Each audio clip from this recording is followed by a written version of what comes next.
Alright, so we're going to talk about scatter plots and trend lines today. Scatter plots and trend lines. Okay, so it says displaying data. So we display data in certain ways, right, with graphs, okay, or with tables. Any way that I can display data. Okay, so displaying data visually can help you see relationships between variables. Okay, so we're seeing a relationship between two separate variables. So the first thing we're going to talk about is a scatter plot. A scatter plot is a type of graph where your points are plotted to show a relationship between two sets of data, okay, or two variables. Right? So if I have a table here, what you're going to do is you're going to plot these points to make your scatter plot. All right, so your first point has an x value of 95, has a y value of 650. So I would go and I would plot it at 95, 650. There it is. Oh, sorry, you can't see that. Okay, then I would plot my second point. My second point has a y value of 102, x value of 102, excuse me, and a y value of 680. So I go over to 102, go up to 680. There it is, etc., etc., etc. Now you can see that this is not really a line, right? It doesn't. I can't draw a line that passes through all those points. That's why we call it a scatter plot, because it's just a bunch of points. It's just a bunch of points. A scatter plot is a bunch of points like this that I'm getting from my table and I'm plotting on my graph. Okay, but I can see there's a trend here, right? So it says in the graph, it's apparent that as the temperature increases, which we're going to the right, the sales, which is the y-axis, the y values, also is going up, right? So as I'm going to the right, the y-axis, the sales, are going up also. But again, it's not a perfect linear relationship. Why is it not a perfect linear relationship? Because there's no way that I can draw a line through all of those points, which again is why it's called a scatter plot. But what we call it is we call it a correlation.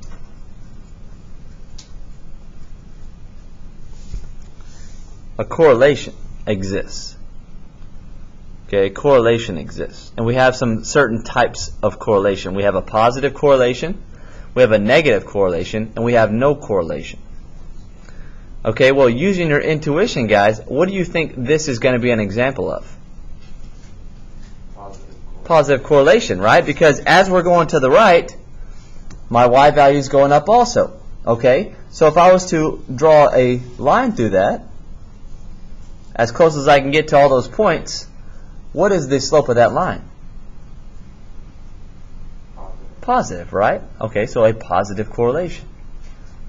Positive correlation. Okay, so now what is a correlation? A correlation describes the relationship between two data sets. Alright, so a correlation describes the relationship between two data sets. And again, like I said, we have three different types of correlations, right? We have a positive, we have a negative, and then no correlation. Judging by the slope of the line of what we call best fit, which we'll get to in a second.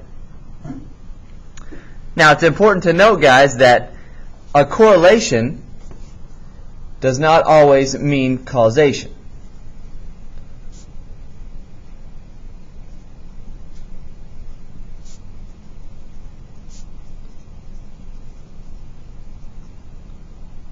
Okay, so meaning that a correlation, okay, or one variable does not always cause the other to happen.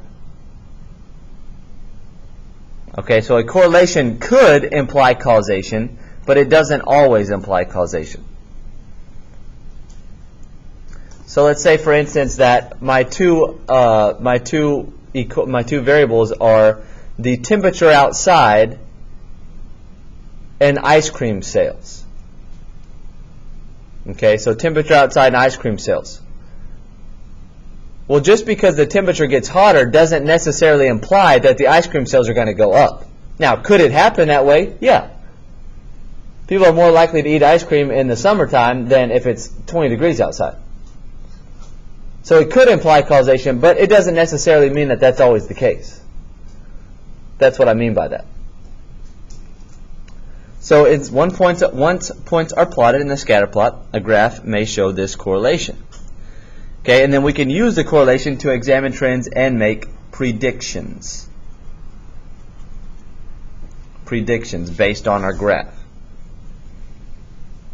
So again, a scatter plot is a bunch of points. We're going to plot a bunch of points. More often than not, it's going to be from a table. And we can use those points to make predictions. So let's talk about our three types of correlations: a positive, a negative, and no correlation.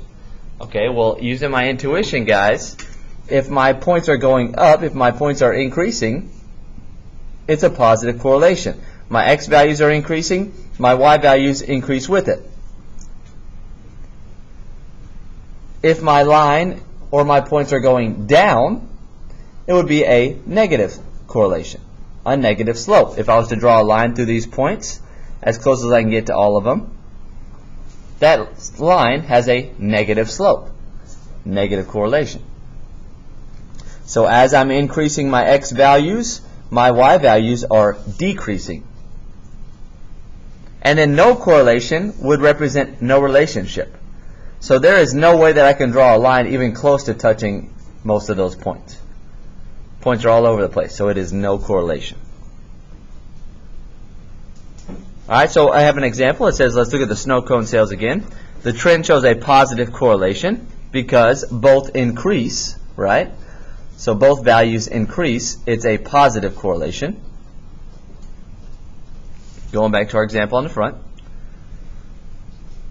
Because of this, we can draw what I said earlier, a line of best fit. Okay, a line of best fit or a trend line. And that's what I was drawing on the paper, right? I'm going to try to draw a line through as many points as I can. As many points as I can. And we call that the line of best fit. And we're going to use that line of best fit to make our predictions. Okay, or I could call it a trend line. Again, what is a trend line or what is a line of best fit? It's my line through as many points as I can touch. Right? So I've got all my points listed here. Well, obviously I can't draw a line that touches every single point. But I'm going to draw a line to where I can touch as many points as I can. That's the line of best fit. And we use that line to make predictions. We use that line to make predictions. So we can use this trend line to make predictions based on our graph. So just because I don't have a point, let's say I don't have a point at 110, right? But I could use this trend line to say that at the temperature 110 degrees, I'm probably going to total around 750 sales.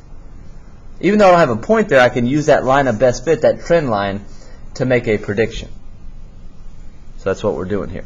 All right, so let's go to the next page. So kind of like what I was just getting into. We can use the line of best fit to make predictions. It says, for example, tomorrow the temperature around 4 p.m. should be around 103. All right, so around 103. So I want to know how much can we expect to make if I'm selling snow cones. Well, I know that the x value is 103.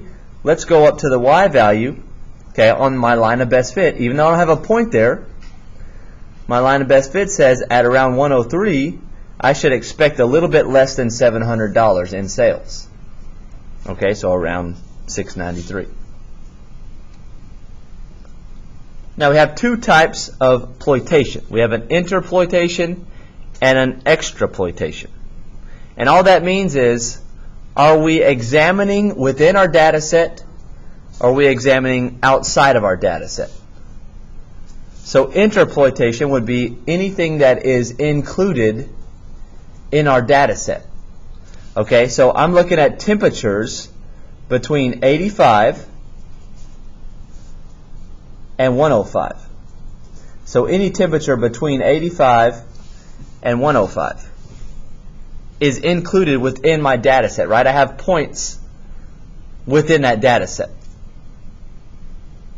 If I'm looking at a temperature, let's say, okay, what if all of a sudden we got an Arctic blast, right? We got a cold front last night, which we did, okay? And now I'm looking at temperatures at 60 degrees. Well, that's not within our data set.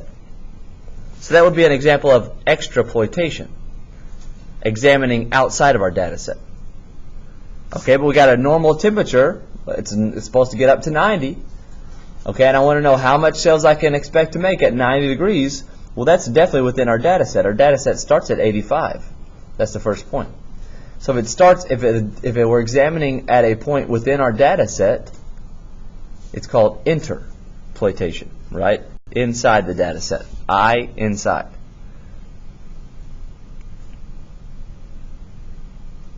Again, if it's outside, we call that extraploitation.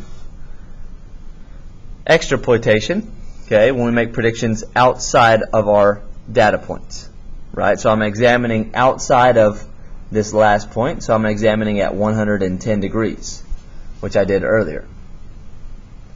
It's outside of all of the data that I have. Now, does it mean we're going to be off? It doesn't necessarily mean we're going to be off. We could, though. So again, let's go back and let's review. Okay.